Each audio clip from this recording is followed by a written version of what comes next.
Are you a student and do you ever feel so overwhelmed by deadlines or upcoming assignments or upcoming tests, or maybe you're nervous about the ACT, SAT, whatever is coming up? If you feel so stressed by all that, why not build a study schedule? Why not organize your day in a way that helps you feel less stressed and gives you time for yourself and other hobbies as well? If you don't know me, hi, I'm Jenny. I run my own self-help podcast, and in this episode, we are going to be talking about how to build your own study schedule so you have enough time for yourself and for schoolwork as well. Now, there are so many benefits to having a solid study schedule, such as improved academic performance. If you want to raise your grades, this is the way to do it. If you want to be less stressed, and if you just want to have more personal time to yourself or to explore other hobbies, or for extracurriculars as well. Now, first we're going to talk about understanding your academic requirements. What does this mean? Well, we're going to start off by talking about what you should do as soon as you get a teacher's syllabus. Now, I know this might be very different in high school versus in college, so since I'm still in high school, that's the type of syllabus I'm going to be talking about. Typically, these syllabuses have dates, very important dates like test dates, upcoming dates, vacation dates, days where you're off, stuff like that. So the first thing you want to do as soon as you get the syllabus, look at those dates. Look at those dates and make sure you have a calendar or put it on your phone calendar so you know when these dates are and set a reminder for them, because you do not want to be forgetting the date the day before, forgetting the day of a test the day before, and then have to be rushing to study or rushing to get stuff done or still not be hitting in your homework assignments on time. This is something I did that really helped me. I used the planner that my school all gave everyone, and by doing this, it really helped me look forward to tests and know what was coming up and know where I should be by each given test date. So, for example, if there was in math, if there was a Unit 1 test on Friday, let's say, and I still had not completed my work, that means I knew I had to get help before that test came up. And the way I organized it was I did it by color. So each subject would be a different color in my calendar and my planner, and this really helped keep the different subjects organized in my mind and, visually.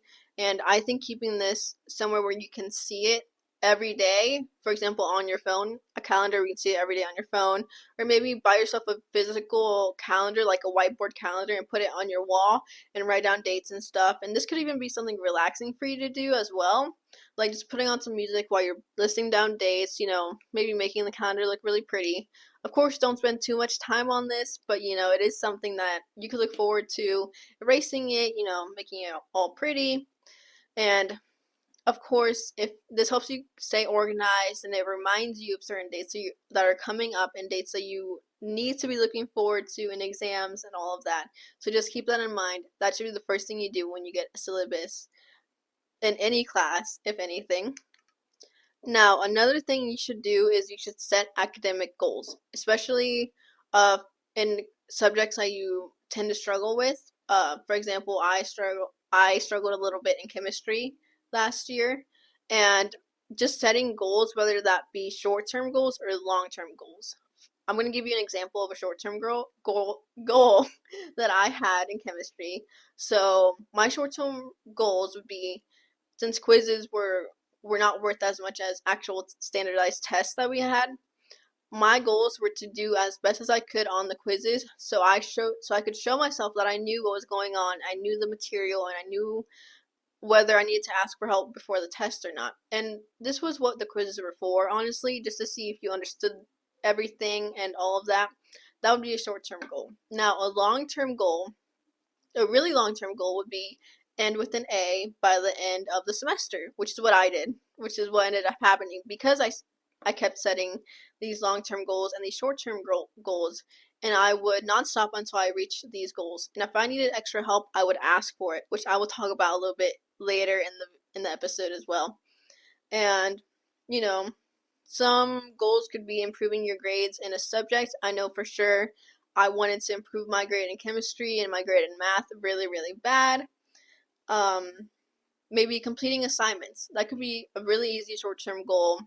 And of course, you don't have to do it alone. You could do it with someone. You could, work together with someone else who's in your class, make friends, all of that. I'll also be talking about friendships in classes later as well. And of course, the biggest thing preparing for standardized tests, study, study, study. Please. I know maybe you're used to not having to study for tests because you just fly through it. You understand the material. But I would study, especially if you're taking harder classes. I took 2 APs last year. I studied for those tests and those projects that we had in those classes. Even though I was not used to having to study because I usually got everything. I did great on everything. But this really paid off, especially in those AP classes, because I'm gonna be honest, I did horribly on those tests in my AP World History class. But when it came time to actually take the AP test at the end of the year, I did amazing. I scored a 5 actually. And it was because I had learned from my mistakes and I set those goals for myself and I knew what I wanted, what the end goal was for me, which was to do as well as I could on the AP exam. And all these tests leading up to it were 100% worth studying for, and even studying for the AP test, it was worth studying for because I had all the information I needed in my mind, and it really just helps me feel a lot more prepared and more locked in, so to speak. Now, I'm sure you've heard of setting SMART goals. This is something I actually looked into a lot, especially as I was getting into this more and all of that. And SMART goals are goals that are smart, measurable, achievable, relevant, and time bound. And honestly, the way I did this was just by thinking, what can I do right now that is easy to get done, that I can do in 10 minutes, and that will not cost me that much to do. So, for example, for me, the easiest thing to do, let's take my Algebra 2 class, for example. The easiest thing for me to do was do my homework. Because through my homework, I learned how to do more things. I learned what might be on the upcoming tests. I got a lot of practice from those things. So that would be the easiest thing to do. So I would do that right after school. As soon as I got home from school, of course I would eat, I would drink water, do all of that, please. But I would do that because that would be what's easiest for me. And maybe that's not what's easiest for you. So you really have to think about, what can I do in a shorter amount of time that I can just get over with, that I can just not have to worry, so I can do it and not have to worry about it later. That was it for me. Homework, math homework. And you really have to think about, how much time is this actually going to take me. And yeah, I know a lot of people probably hold back on things. So let's say you're given 2 weeks to do a project and you say, oh, this is easy, I can get this done in a day, I'm gonna push it back and push it back and push it back until the last day, and then I'll turn it in, I'll be fine. No, please, please, please don't do this. It's going to harm you in the long run, because pushing stuff back and procrastinating over and over and over again is going to hurt you so much, especially once you take harder classes and once you are, learning, having to cram a lot more stuff into your brain and all of that with the material you're learning. Don't do this. If you know you can get a project done really quickly, get it done. Get it over with so you don't have to worry about it later, because I promise you, things are going to pile up before you know it, and you're going to be stressed out if you procrastinate and procrastinate and procrastinate. And, I did a video on time management. If you want to go watch that, I'll put it somewhere, or go to my channel to see it. Just make sure, don't push stuff back so far. If you can get it done really easily, do it. Get it over with. You don't have to worry about it later. And then you'll feel a little bit more relaxed, as you get later into the year and all of that. Now, let's look at your current schedule. Think about, well, it's the summer right now, for me at least, obviously. But as you get into school, think about, what extracurriculars do you have going on. That's something really, really important, because those take up a lot of your time, especially if you're playing a sport, you have games every weekend, and you have practice almost every single day. List out how many hours are in a school day. Usually about 7 or 8-ish.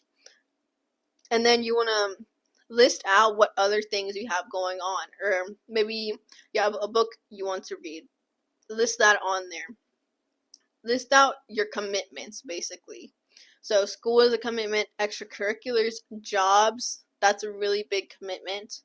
Part-time jobs, family obligations, and of course, set aside time just for yourself. Whether that be, even 30 minutes before you go to bed, just some time for you to relax, to wind down, to just, not do any homework, not be on your phone, just relax. Just, these 30 minutes might be before you're trying to go to bed and you're there, you're relaxing, you're maybe thinking about the next day, planning it out kind of. Do that and see if your school schedule is going to allow you to do all these other things you want to do. Because if it's not going to, I highly, highly suggest, and there's nothing wrong with this, change your schedule if it's too much for you. Please do so. I have not had to do this yet, but I have come very, very close to doing it because I have an extracurricular that takes up so much of my time and that just needs a lot of my time and energy as well. And, think about it. Don't feel bad if you ask to change your schedule. Sometimes you need it, and that's okay. There's nothing wrong with it. You just need to focus on you because at the end of the day, you are what matters most, and your mental health needs to come first as well. And again, you can set up your schedule just to take a look at it on your phone calendar, or maybe take a physical calendar to just see, hey, how much time we'll have for this, how much of my time will this take up, how much time does it take me to do my homework, can I actually focus and concentrate in an hour to do all my homework, and just dedicate that hour to doing my homework, which is what I call time blocking. Again, it's on my other time management episode. You should definitely go watch that. It's going to help you out a lot, especially as you go into school. And you just need to think about, where's my time going, where should my time be going? If this part-time job is not allowing me to properly place enough energy into school, what am I going to do? What's the solution here? And a lot of times the solution is to just drop a class or move down a class, which is completely okay. Like I keep saying, it is okay. There's nothing wrong with it. Now, we are actually going to be talking about creating a study schedule. Now, as I have talked about all throughout this video, using tools that you have available to you that are completely free, like the calendar on your phone, or maybe you want to go buy a calendar to just, make it aesthetic and romanticize your life, which I'm all in for, because that's what I did all last year, and that's probably what got me through all my classes. But, there are so many different softwares like Notion, Trello, traditional planners, stuff like that you can use to your advantage, so then you make sure your schedule is the way you want it to be, and to make sure that you have time to study what you need to study as well. Now, of course, how do you want to divide your study time? You want to divide it by which subject is hardest for you and which subject is easiest for you. If you are a math person, then maybe you're going to do okay in math, you don't need that much more time to study than you need in English. So dedicate more time to your harder classes. I know there's a point where I got really lazy and I just would not do that, but trust me, it is so worth it to dedicate more time to those harder assignments, those harder classes, than it is for an easy class. And yes, like I said, do the easy stuff first as well. Get it over with, so then you can have more time for these harder classes and these harder subjects as well. And honestly, make sure your study breaks are not too long. I know some people cannot concentrate for a super, super long amount of time. What I like to do was I time blocked, so I would set an hour aside for maybe each subject, which I know sounds like a really, really long time, but if I get something done early, then I can move on to the next thing, and I felt more accomplished this way as well. And having a to-do list on your desk, like I would always have a little sticky note. As soon as I got home, I would write down what I needed to get done that day, and I would place it on my desk, and I would have it right there next to me, so I would see what I need to get done. And also, it's just really satisfying to check something off, even if it's easy. Just check it off. It feels nice. You feel accomplished, and just what is more think about what is more important. What is coming up next that I should be worried about? Do I have a test tomorrow that I need to study for, or do I have an assignment to turn in that I need to get done as well? And a lot of times, studying for a test and getting an assignment done, they have the same like level of importance, especially if you're trying to get it done for the next day. Which, again, I what I did, maybe this is not for everyone, but what I did, since we have 2 different days where I go, um, the homework I got assigned that day, I would get it done that day. Even though it wasn't due technically for another 2 days, I would get it done just to get it over with. So the next day I could focus on those subjects that I had and only those subjects. And yes, sometimes the days would bleed into each other, but that's okay because I knew I was getting done what I needed to get done and I was turning stuff in on time, and never did I miss a due date with my study schedule and the way I did things and worked things out. Especially even with all the staying after school I had to do and helping out and keeping my room clean and keeping myself organized, I got everything turned in on time. And I hope this video helps you do that too. Um, you know, also, if you are not someone who likes to study for a super long amount of time, or maybe you just can't sit still for a super long amount of time, try the Pomodoro technique. There's 25 minutes of study and there's a 5-minute break. It's a pretty good ratio of study time to break time, and I have tried it in like different quantities of time. It works really well, especially if you feel mentally drained and you can't focus. Sometimes I'll do like, let's say, an hour of study time because I tend to be able to focus in for longer periods of time. And then I will take like a 15-minute break, and maybe in that 15-minute break I will watch a YouTube video or I will eat a quick snack. Also, snacking while you're studying, I did it all the time, but what I found out was it's better to stay hydrated because water is so much better for your body, and you need water. You need to stay hydrated. So I would always have a water bottle by my desk, on my desk. I'll be sipping out of it while I'm doing my schoolwork. It helps me concentrate, and it really helps my brain get into the state of focus that I needed to get into. And of course, something else I really like to do was, I talked about this before, but setting the association my brain had with my desk was studying. That's all I did at my desk. I just studied. I did homework. I did schoolwork. Yes, sometimes I would listen to music while doing schoolwork, but my brain had it so associated with only schoolwork and with focusing that whenever I sat down at my desk, I had the motivation I needed to do schoolwork. I had the motivation I needed to get stuff done because of the association that I had with my desk doing schoolwork. So that's something I highly suggest. It takes time for your brain to associate something with something else, for your brain to create these associations, but it is so worth it, and that's what really helped me get through the entirety of sophomore year, because that's what I worked on over the summer, was associating different parts of my house with different activities. So obviously my bed would be to relax, my desk would be to study, only studying. I would not let myself do anything else at my desk, not even watch a single Netflix episode, because I knew it might turn into a bad habit, and I was not going to let that happen. So only sitting at my desk, the kitchen where I ate, the living room where I was like my relaxation place. And I would not do homework there because I knew I would not be able to focus. And I figured this out the hard way as well, because I was doing homework one day and I could not focus. I could not do what I needed to do. As soon as I switched and I moved to my desk, I was so focused and I got everything I needed to get done.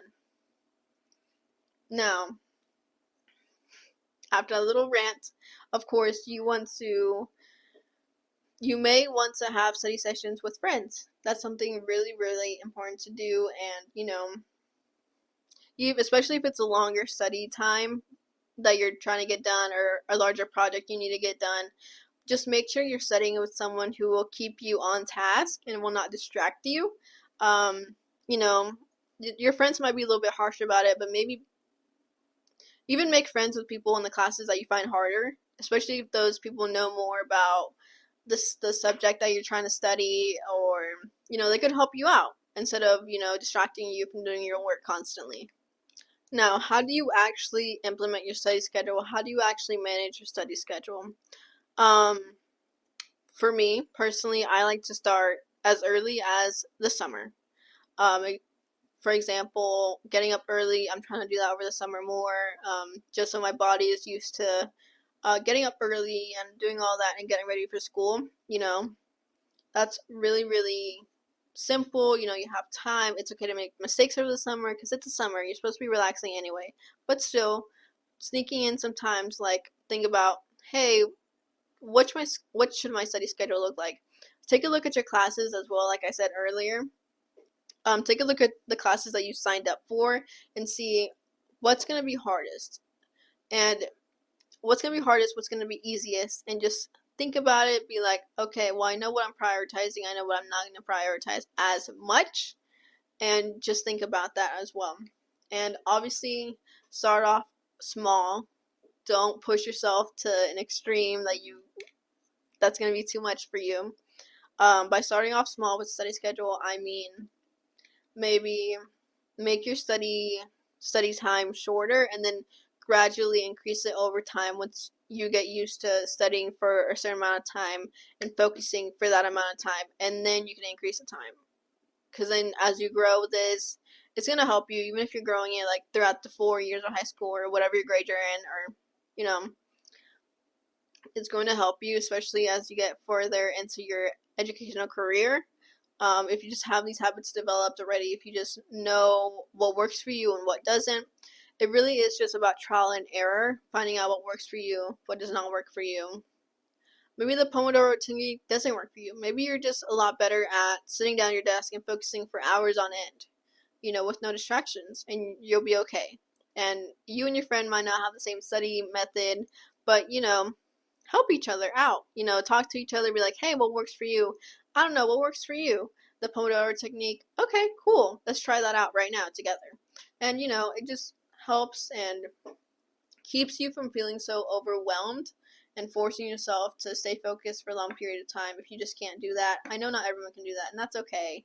There's nothing wrong with it. There's never going to be anything wrong with it. Just be patient with yourself. Grow over time. Think about improving over time. Don't think about automatically, being an academic weapon, automatically being successful, automatically. Things take time to grow. That's what matters. You have to let things take their time, and you have to remind yourself of this as well. And of course, if you want this to be successful, if you want your study routine to actually stick, you have to be consistent. You cannot only do this one day a week. You cannot only do this, whenever you feel like it. Because if you do things whenever you feel like it, you will never be prepared. You will never be ready. That's just from my perspective. Don't do things when you feel like it or when you feel like you're ready, because no one is ever truly ready. Sometimes you just have to take that leap and you have to do it. And the more you do it, the more consistent you are, the more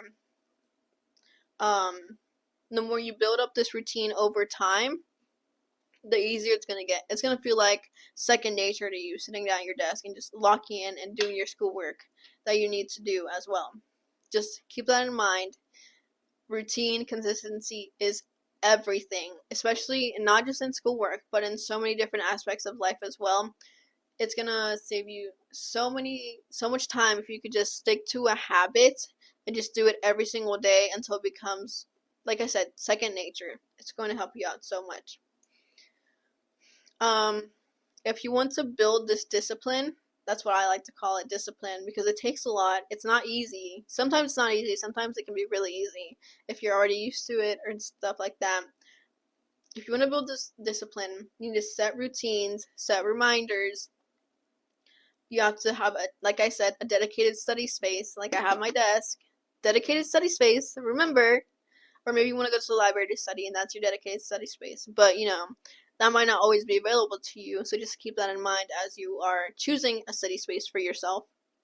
You have to reduce distractions, and I know we live in a world where our phones are absolutely everything to us, and a lot of us are addicted to our phones.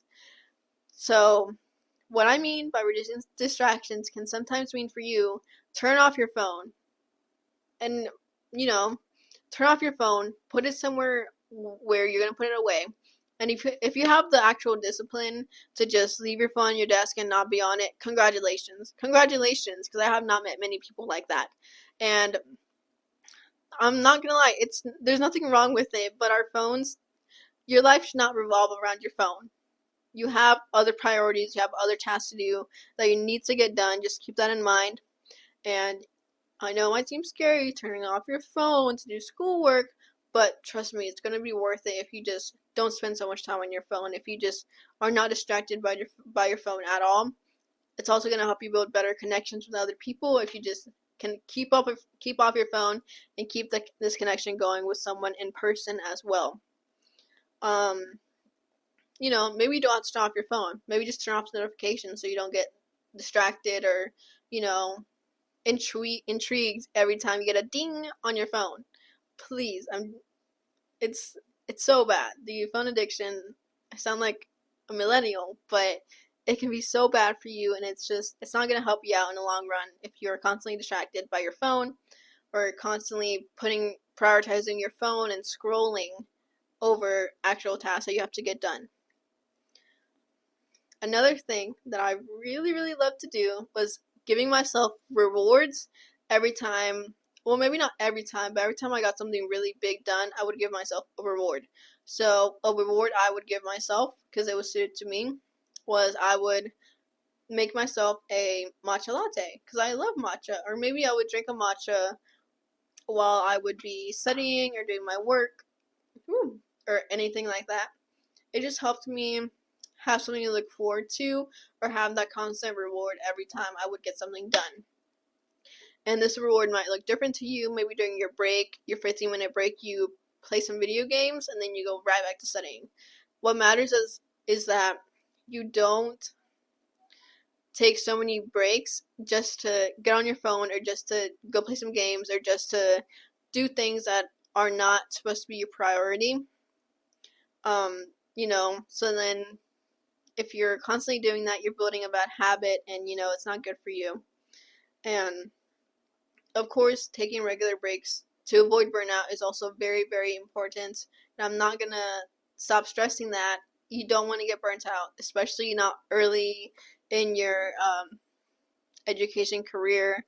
It's not good for you. If you get burnt out early, then it typically tends to go downhill from there, as I've seen with so many people that has happened to. And try not to get burnt out. Try to have time for yourself. Try to be there for yourself and do everything you need to do while still getting your tasks done. And the more you do it, the more you'll get used to it, and it's all gonna work out, and it's gonna be okay. I promise you. Now, maybe you started your schedule, and maybe you're like, wait, this isn't really working for me. What's going on? What do I do? I'm freaking out. This isn't working. I have a calm down. You can always just review and improve your schedule. It's okay.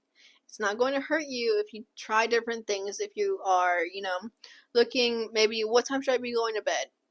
That's what I use the summer for, to just get my body used to what time I should be going to bed for school, what time I should be waking up, the habits I want to have while I'm still in school, just so my body knows what's going on, so my body isn't suddenly jerked awake at 4 or 5 in the morning just to get up to be ready for school, and it seems like summer was all for nothing. You really have to think about what works for you and what does not work for you. Like I mentioned earlier, those extracurriculars you have are probably also a priority for you. You just have to think about, if I have time for this, what don't I have time for? What do I need to drop? What do I need to fix in my schedule? A big thing I notice is sleep schedules. Oh my god. Some people are going to bed at like 5 in the morning over the summer. That's the time you're supposed to be getting up for school when you get back. And that is crazy to me. I just, a sleep schedule is also really, really important. I'm sure I can make another episode just talking about sleep schedules and how important that is, especially when you're a teenager and when you're growing up and all of that. Something else you could do is, weekly, just take a look at what you tried this week, like study schedule wise. Think about what didn't I like, what did I like, what really helped me do better. And don't be afraid to ask for help. Don't be afraid to ask someone who has it down, who has a study schedule, who knows what they're doing, who is an academic weapon. Don't be afraid to ask those people for help, because I'm sure they are more than happy to help, just like I am more than happy to help anyone watching this who needs help or is struggling. They're happy to help. They do not bite. I do not bite. It's really, I know it might seem scary, but maybe even asking your friends who are doing a little, who their schedules are a little bit better than yours. Hey, what helped you? Which is advice I give in pretty much all of my episodes, but it's true. Just asking for help. Don't be afraid to ask for help. Even from your teachers. Like, if you need help on a subject, ask your teachers for help. That's something I had to do a lot of last year, especially when I was struggling to get my grades back up to where I wanted them to be. Just, coming into their office hours or meeting with them after school and being like, hey, can you help me out on this? I don't understand. I do not understand. Please help me. Explain it to me. Give me examples. Which is something I did a lot of, especially during my study skills and, times whenever I could sneak in after school. Not sneak in, but like, you know what I mean. Just going after school, talk to my teachers. Having that communication is really important with your teachers, especially if you're in high school and you want to apply to really big school colleges and stuff like that. Having those connections and networking with the right people is going to be really, really important. It's going to help you so much. And there are asking for help is just going to help you. It's going to help you. It's not going to hurt you. Your teachers are not going to yell at you for asking for help. And if they do, there's something wrong with that teacher, not with you. But, you just have to put yourself out there, talk to people, or maybe form a study group with people who are a little bit better at the subject than you are. Now, here are some tips and tricks that I used throughout my sophomore year, mostly, since that's the year I've been doing it, mostly, that helped me get through my harder classes. The first thing, the first way that I studied was called, what was it called? Active learning. Now, what does this mean? What is this? This is a study method where you basically are teaching someone else the material you are trying to learn. Basically what you do is, you could do this with someone else, or you could just do this like pretending you're talking to someone else.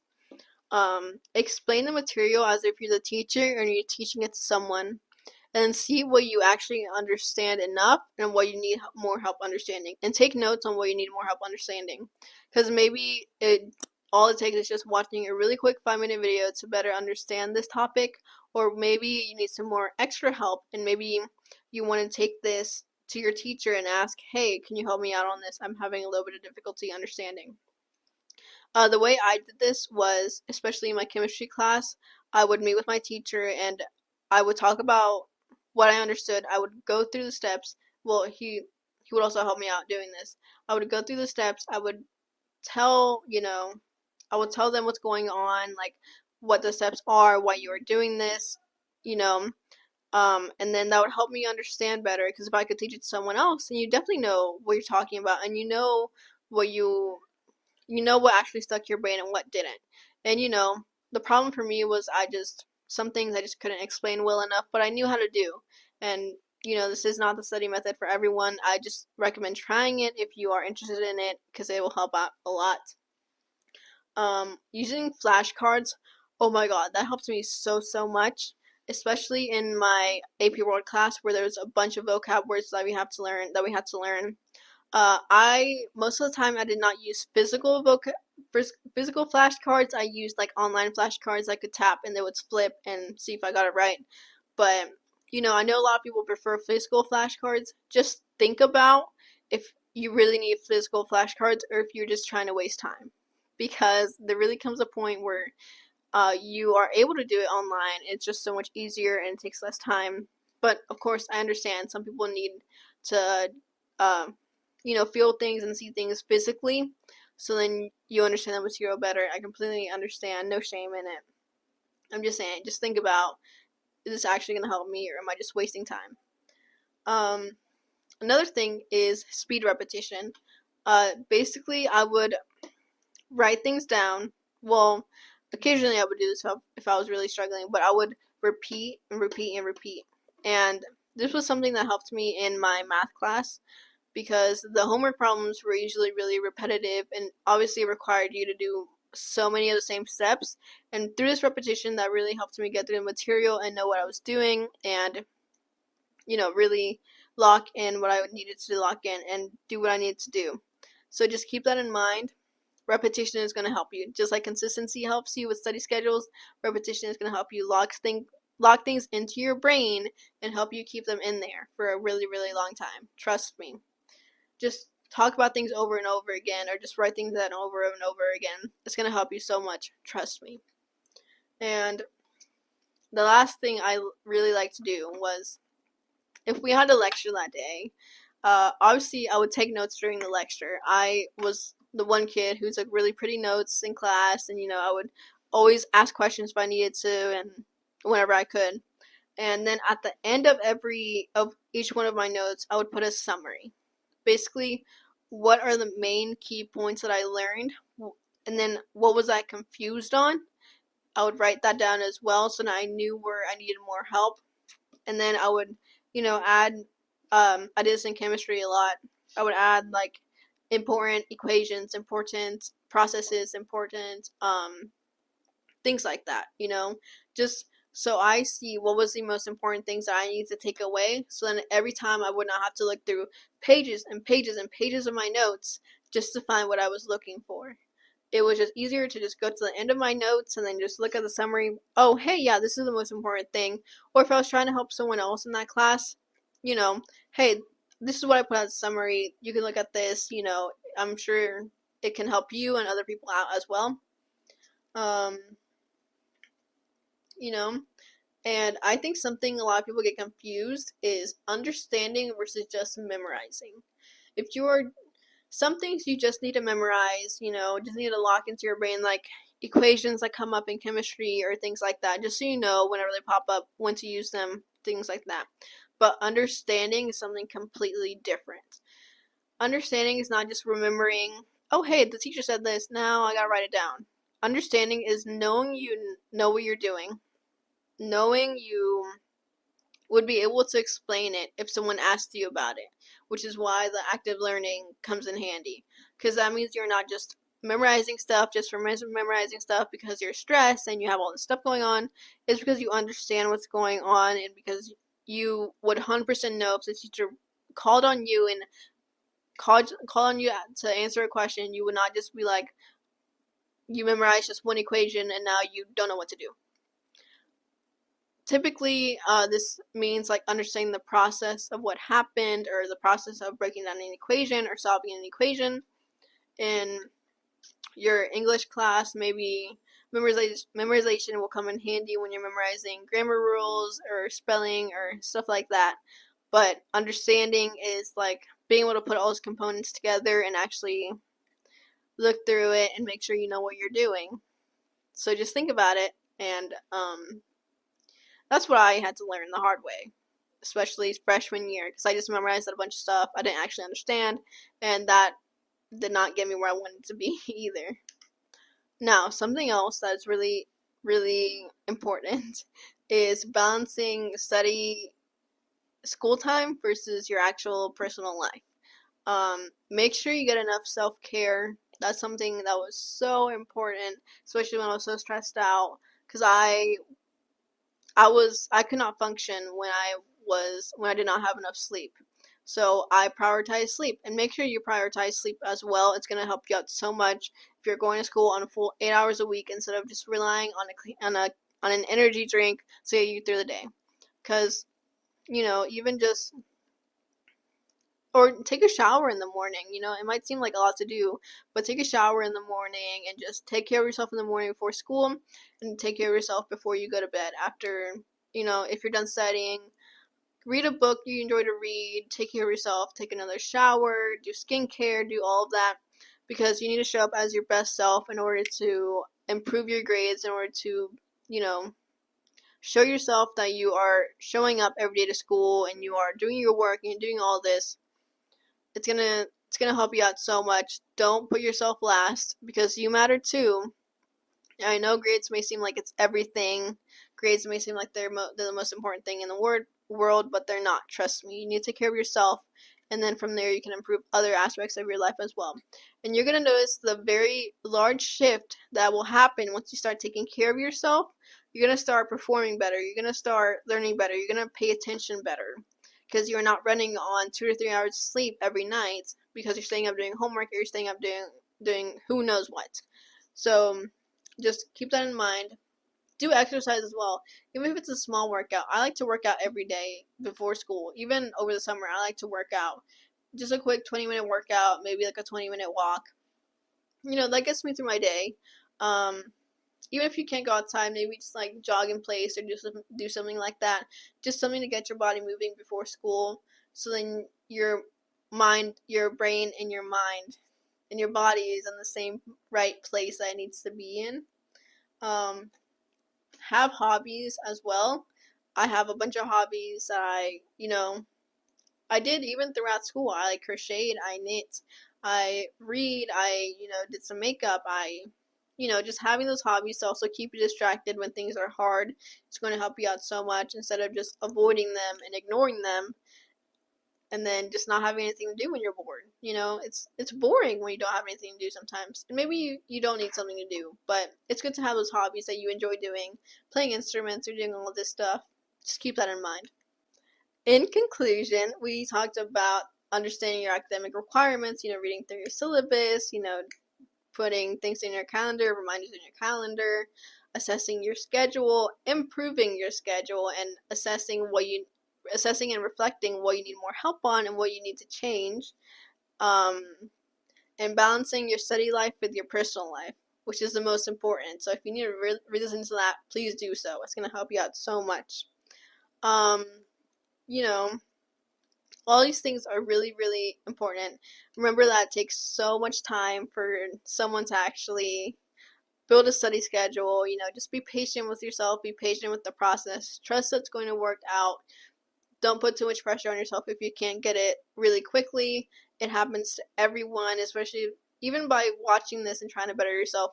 It's helping you. You're doing something to help you, to help yourself, and to make sure you're doing what you need to do to be ready for school and be ready to show up as your best self. Now, if you are building your own study schedule, if you need any help, I'm available. I'm still really small influencer. If you need any help, I will also be posting, especially as school starts, what my study schedule will look like, what I am doing to keep my personal life and my school life balanced as well. And if you want to see more of that, make sure to go follow me on Instagram.